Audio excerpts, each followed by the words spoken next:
Good morning. Today, Casa Árabe welcomes here Ayman Mhanna. Mr. Mhanna is the Executive Director of the Fundación Samir Kassir, which is in Beirut. The Samir Kassir Foundation was created after the killing, in fact, of Samir Kassir 10 years ago. So this is the 10th anniversary, so it's important to show precisely how the figure of Samir Kassir, the fact of this brave journalist of Syrian, Palestinian, and Lebanese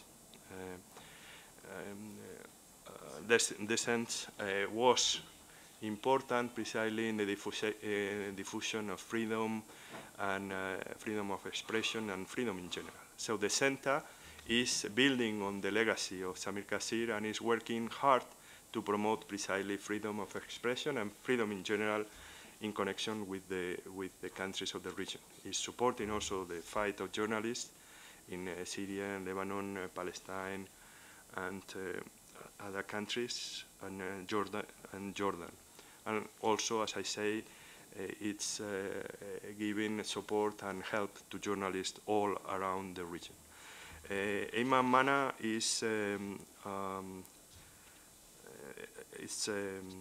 has a bachelor in economics in the University of Saint Joseph de Beirut, and his master in international affairs for the Sciences Po in Paris. Also has developed different studies after graduation, and in general is, for me, the key person to explain to you here in Casa Árabe exactly what is the work of the foundation, and especially what is the situation in the zone, and also the importance both your center and Casa Árabe attaches to the celebration this year, the commemoration. Celebration is a false friend in Spanish.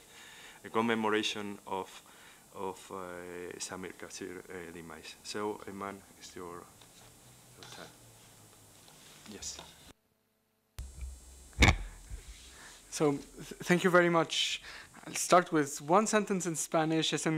Es un gran honor estar con ustedes esta mañana en Madrid. I'll switch back to English. Thank you very much, Mr. Busquets. I'm very, very happy to be at Casa Árabe. Thank you, Karim, also he's the head of governance here, for those who don't know him. Thank you very much for welcoming me in Madrid and giving me this opportunity to meet with people here, but also tell you more about the work we do, the important year that we're going through, 2015, and shed light a little bit on our work and its link with building successful democracies and lasting peace in a region that has known lots of conflicts over the last decades. So I'll tell you a little bit more about the Samir Kassir Foundation. As Mr. Busquets mentioned, it was created a few months after the assassination of Samir Kassir on the 2nd of June 2005 in Beirut. Samir Kassir was by far one of the most influential and prominent Lebanese journalists, historians, and scholar. He studied and worked in Paris in the 1980s, then came back to Lebanon to write for the largest newspaper in Lebanon, An-Nahar, and teach history and political science. He also was writing for several international media outlets. But most importantly, in his books and articles, he was very critical of the governance, or lack thereof, that prevailed in Lebanon after the end of our civil war in 1990. The governance model that was completely controlled by the Syrian regime, which was posting at the time more than 30,000 troops in Lebanon, was characterized by pressure, strong pressure on public and personal freedoms, corruption, interference of security and intelligence forces in almost every aspect of political and civil life, and most importantly, the absence of any initiative to look at Lebanon's bloody past, heal the wounds of our conflict, and build a common future. As you may know, Lebanon is a very diverse society with 18 recognized confessional sects, with a plethora of political parties, a long civil war from 1975 to 1990 that ended with two words: amnesty and amnesia. Also unique in Samir Kassir's legacy is that he was one of the first public figures to reconcile two political ideas or two political tendencies that have divided the Lebanese people ever since the establishment of Greater Lebanon in 1920 and the country's independence in 1943. Historically, and here allow me to be a little bit, to generalize a little bit and avoid some nuances. In general, or historically, the Lebanese Muslim population felt strong sympathy towards regional causes, such as the Palestinian struggle, such as support for very important pan-Arab leaders, such as Gamal Abdel Nasser in Egypt. While Lebanese Christians historically, and again with little nuance, have mostly adopted a Lebanon-centric attitude. Some called it isolationist, whereby what matters for them is Lebanon's independence and non-interference in regional conflicts and debates. So let's focus on Lebanon only, regardless of what happens elsewhere. Well, Samir Kassir believed that actually Lebanon can never become independent, can never achieve freedom and stability if it only looks inwards. So without Syria being democratic, without the Palestinian state being created on a stable, democratic, and viable basis. So in order for Lebanon to achieve the, between quotation marks, Christian dream, Lebanon had to get involved in supporting the causes of democracy in its surrounding. So autocratic regimes, whether secular or religious, are not accountable to their people. They will always find a foreign reason to delay internal reforms and will always meddle in their neighbors' affairs to increase their regional clout. Whereas, in his point of view, a democracy that is accountable to its own people will focus more energy on responding to its own people's needs and concerns rather than meddling and interfering in other people's affairs. So that was one of his main ideas, and he specifically focused on Syria, that Lebanon's independence and Syria's democracy, true democracy, are interrelated. And probably writing the book called Syria's Independence and Lebanon's Democracy, or actually the opposite, Syria's democracy and Lebanon's independence, was probably one of the reasons he was killed on June the 2nd, 2005. So the foundation that was created aims to honor Samir Kassir not by reminding people of how great he was. That's something only important for his family. It's mainly about continuing the struggle he started and looking at the future by defending values that he believed in a very practical way. So in a way, when some people ask us if we are a think tank, we say we're a do tank. So our main goal is to work on democratizing access to culture and making Beirut again the cultural capital, the cultural hub of the Middle East. That's why we organize every year a very large-scale music, theater, dance festival that brings to Lebanon international artists who have never come to Lebanon before and who usually are who usually perform in big festivals where people have to pay a lot of money to attend. So we bring them to Lebanon for free entrance performances for a week in several venues of Beirut so that everybody has access to international culture. That's one pillar of our work. The second pillar of our work is, of course, related to freedom of expression through a network of researchers and activists in Lebanon, in Syria, in Jordan, in Palestine, both in Jerusalem, Gaza, and Ramallah, that monitor on a constant basis any kind of violation targeting journalists, media professionals, news providers in general, and artists and intellectuals. So not only do we monitor the violations and we denounce them, but we also provide legal, financial, and administrative support to journalists who are persecuted or unduly sued or who had to escape from their country in order, especially now Syrian journalists, and we try to help them with their administrative paperwork to get visas to foreign countries, to help them sustain the cost of living in Beirut, which by far is more expensive than Madrid compared to what I just noticed yesterday evening. At the same time, we also believe that it's not enough to help journalists and to protect their freedom if we can't help them also build their skills and train them, equip them with all the tools needed to cover in a very professional way sensitive topics. So we've organized, among many other things, high-level training programs on the coverage of elections, coverage of international justice, religion, refugees, LGBT, arts and culture, and energy sector. So you see that it's a very wide spectrum of topics. We choose our topics of training based on a very thorough monitoring of media coverage of these topics, qualitatively and quantitatively, how media outlets in our region cover these issues. And we try to identify the weaknesses, the shortcomings, and ways to improve that coverage. And we also monitor automatically or identify automatically what is not covered. And this is what brings me to the topic of today's talk. The issue of dealing with the past and dealing with memory is one of the most underreported topics in media. It's not a surprise if we look at how the media landscape is built in our region in general.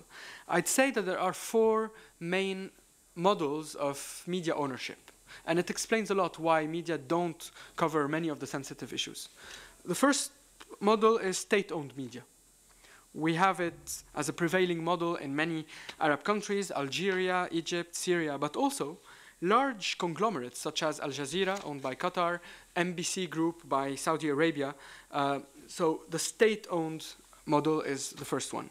The second model is what I would call state-controlled media.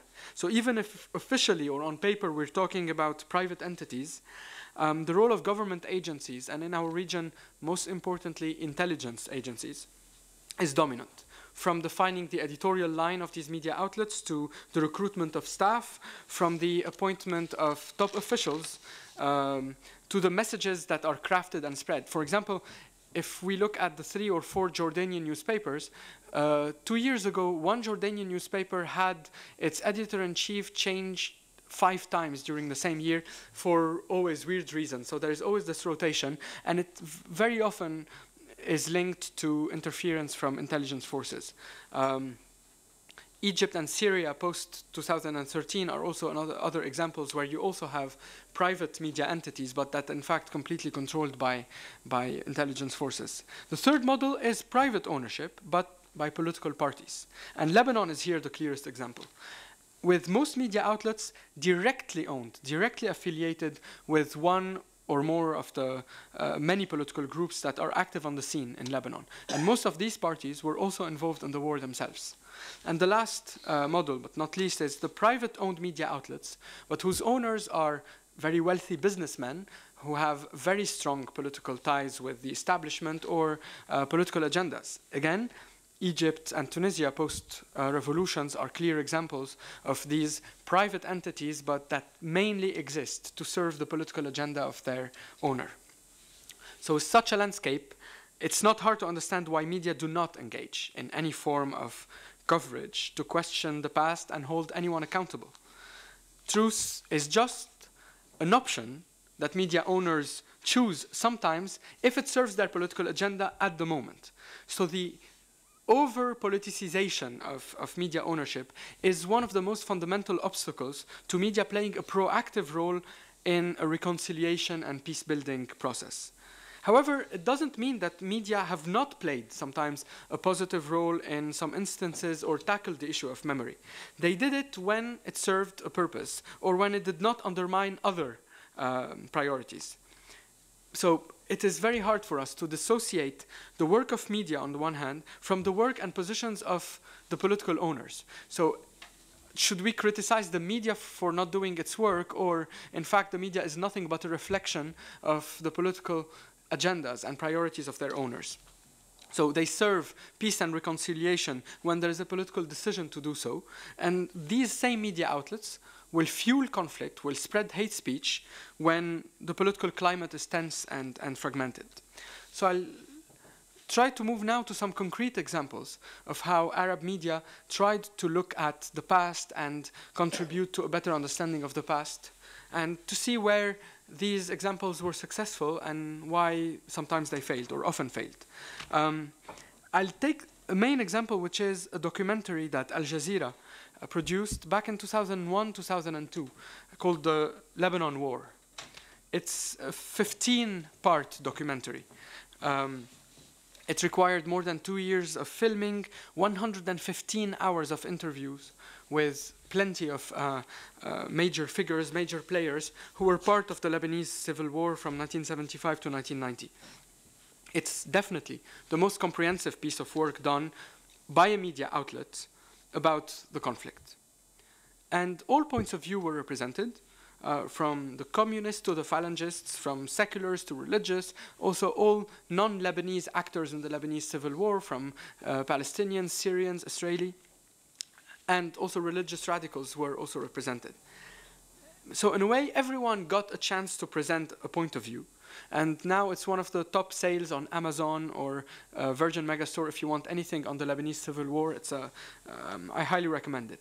But why did it not serve the purpose of working towards a more reconciled society? It was released in 2001, 2002, before Al Jazeera became what it is now, this huge empire that started mainly in 2003, 2002, 2003 with Afghanistan and then Iraq. So it was not released on Lebanese local TV channels. And now we talk about the internet, we talk about satellite TV channels as if they've always existed. Well, yes, they existed in 2001, but the way information spread now is very different. There was no social networks for people to share on YouTube or anything like it, these episodes, so that the information really goes to different segments of the population. So it remained a kind of elite-oriented show. At the same time, there was absolutely no initiative to discuss the content with people, with other specialists, to hold debates that followed the broadcast of these things. So just people see it, watch it, and without the ability to reflect on it. And of course, you always have some factions that say, hey, why did you give so much space to this point of view, not the other? So there was some criticism from the Christian factions that it was a little bit too pro-Palestinian.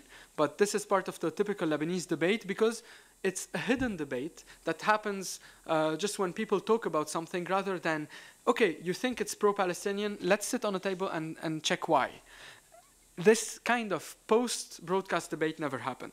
A similar initiative was launched on a very small Lebanese TV channel later, called NBN, the TV channel, and it's about the political parties of Lebanon. Also, a long series of documentary that focused on the history of each political party. But, again, it's NBN that did it, and NBN is completely owned. It's not like it's pro one faction. It's completely owned by one of the most divisive figures of Lebanese politics, who is the current Speaker of Parliament and head of one of the political parties that was heavily involved in the Lebanese civil war, Mr. Nabih Berri.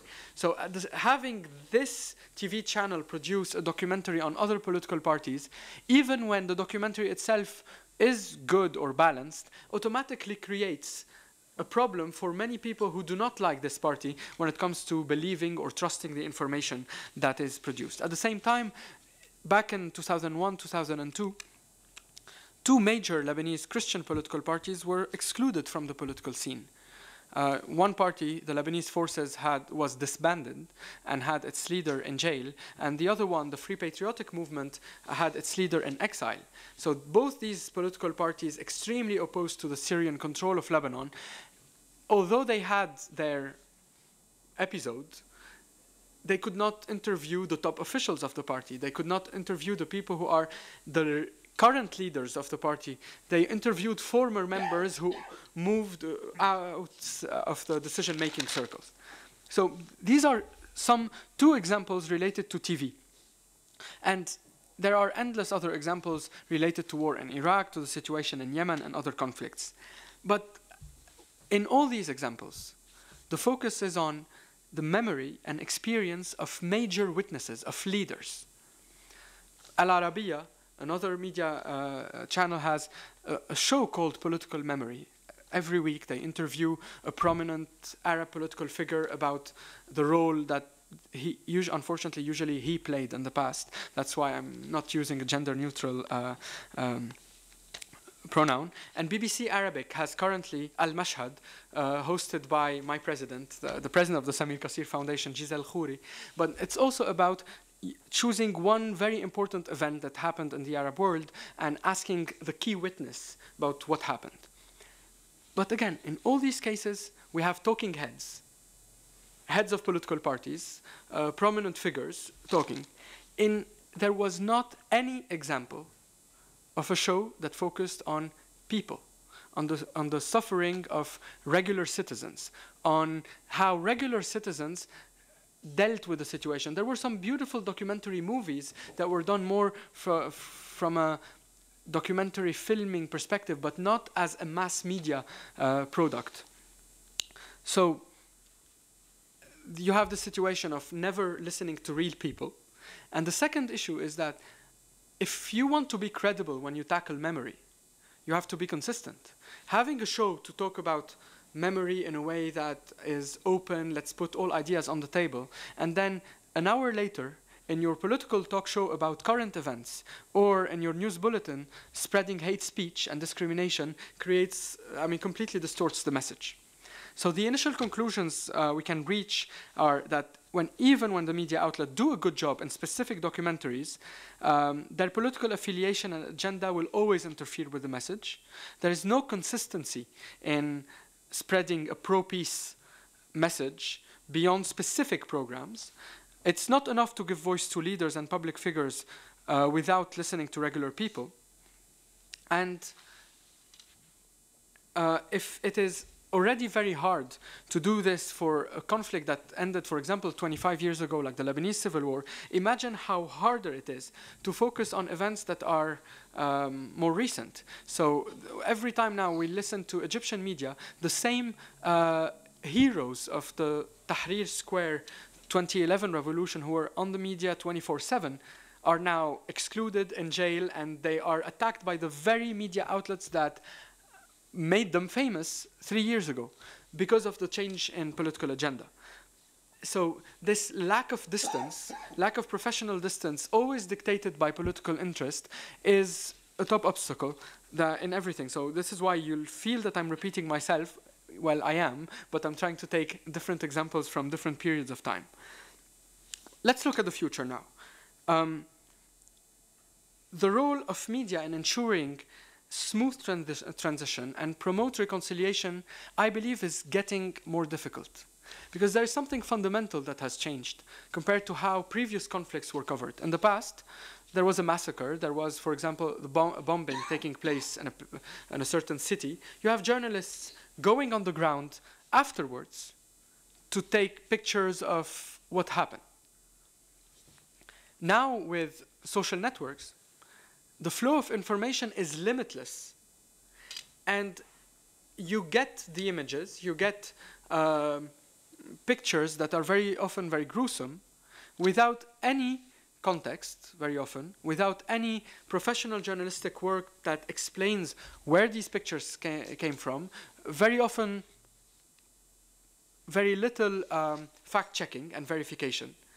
And these images stick in people's minds in a different way than when they read them the next morning, or when they see the picture the next morning in a newspaper. So it's a process for all of us, psychologists, media professionals, political scientists, who will be working on transitions in the future, to understand that with the kind of channels we receive information today through, many things will be more difficult. And Syria today is clearly the strong example of what I am talking about. We have plenty of graphic images, and erasing these pictures from people's minds in the future is harder. And let's focus on one specific debate related to the videos that are produced by the Islamic State, especially the execution of hostages, whether Syrian, foreign. So there, as you know, there is a big debate all over the world whether or not to show these images, to show the videos produced by the Islamic State. And there is relatively a consensus among media professionals that it's better not to contribute to the propaganda of the Islamic State by showing the videos as they are, in order to preserve the dignity of the victims, in order not to spread a message that might trigger action from other supporters in other countries. And at the same time, we understand the pressure that is put on families when they see these videos. But let's take it a step further. These videos can also be co-opted by anti-Islamic State governments in the West and in the region. They can be co-opted and taken advantage of by anti-IS, non-state actors in the region to legitimize their own actions, past and present. Today, Assad can commit the worst kinds of exactions against his own people in the regime's prison, and he knows that media attention is elsewhere, is on ISIS only, which gives him a green light. Foreign governments, the US government, can justify drone attacks on populated areas. They can justify the enhanced interrogations as part of the war on terror. So in reaction, victims of these other kinds of attacks by the Assad regime or by the US, by attacks by Hezbollah or all the people who feel not represented by in the international media, they will also develop a kind of grudge against media coverage that is focusing only, in their perception, on one type of victim. So, for example, in Syria, the message that is being sent to people in terms of perception is that people will care about you if you are Kurd or if you are Christian. If you are in Iraq, people will care about your plight if you are Yazidi. Whether it's true or not is less important than the perception. So the media, by dealing with the situation, by focusing only on one thing, is also sending an indirect message to majority populations who feel that they are unspoken about victims. They will develop a grudge against the international community, but also against the other communities, the minorities, which will also in the future make reconciliation and memory work harder. So these are things that we have to take into account, that if we want a successful memory work in the future, if we want a successful media work towards peace and reconciliation in the future, it is essential to enhance the quality of media coverage today. So this is, if you want, the main message. So I'll specifically would like to invite you to check some of the interesting ways of covering the Syrian conflict. I'll mention one example, and I know that there are many others. I'll mention Syria Untold, www.syriauntold.com. And actually, I saw the name of one of the founders of Syria Untold. She spoke, I think, at an event organized here, Leila Nashawati Rego. So people like her, people inside Syria and outside Syria, are trying, through Syria Untold, not only to focus on the plight of Syrians today, but to encourage Syrians to contribute to a debate about their country tomorrow, about reconstruction, about economic recovery, about culture, about transitional justice, and the new shape of Syria institutionally, constitutionally. It is true that it's a small website that has very little audience, that's elitist in a way. But this is also the role of other media outlets to try to give an echo to these kinds of discussions if they care about something more than clicks today and attention today. So don't ask the media to do everything. Media is not responsible alone for memory work, and it's not responsible alone for a word that is now extremely popular in all Western government circles, counter-narrative, trying to counter the narrative of radical groups by developing other narratives. If you only ask the media outlet to develop a counter-narrative, yes, they'll do it in one show, then completely blow it on the other.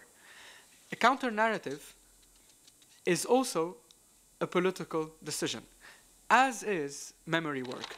So by policies that reduce the perception of discrimination, that reduce the perception of inequalities, by having police forces, the judiciary, trained to deal with all segments of the population in a fair way, we contribute to reducing the external causes that, for example, would make someone more receptive to a radical message.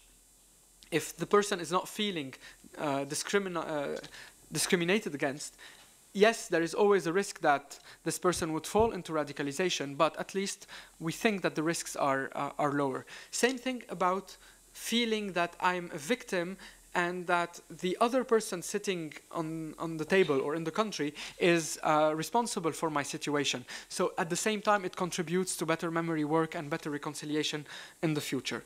So not understanding what makes a person more receptive to messages of radicalization, to messages of hate, will not help us solve the situation today.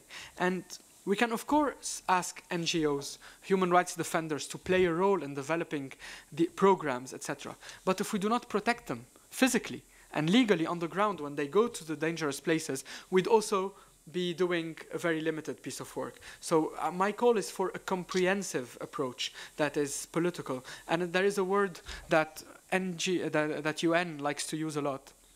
And I mentioned yesterday that we'd get rich if we attend a UNESCO conference and we'd get €1 every time says the word multi-stakeholderism. But in a way, a multi-stakeholder approach truly involving all actors of public life in order to make the situation more open to a peaceful transition is very much needed. Let media be media, so an intermediary, a mirror that reflects political will and policy decisions. So our role at the Samir Kassir Foundation is to protect journalists who do their work professionally, denounce violations, and build a stronger group or stronger cadre of journalists who will be able to cover the most sensitive topics according to the best standards and contribute to successful transitions. But that's our part of the work. There is a part of the work that must happen elsewhere, including here towards our region, by supporting our cause. I'm not raising funds now, but I always do it as well, but also putting pressure on your governments, on the EU, to make our task easier. So without proper international responses to our crises, seeking peace and reconciliation at home is much harder. Money doesn't necessarily come always from inside. Ideas are pushed also forth from the international community, and this is needed. And the Middle East problems and Europe are much closer than one thinks. Lampedusa is a great example, and what happened in Paris is a great example. We are living a period where we have a global threat. We can't ask the answers to be local, and we can't ask the local answers to be only coming from the media. So global threats require global responses, and thank you very much.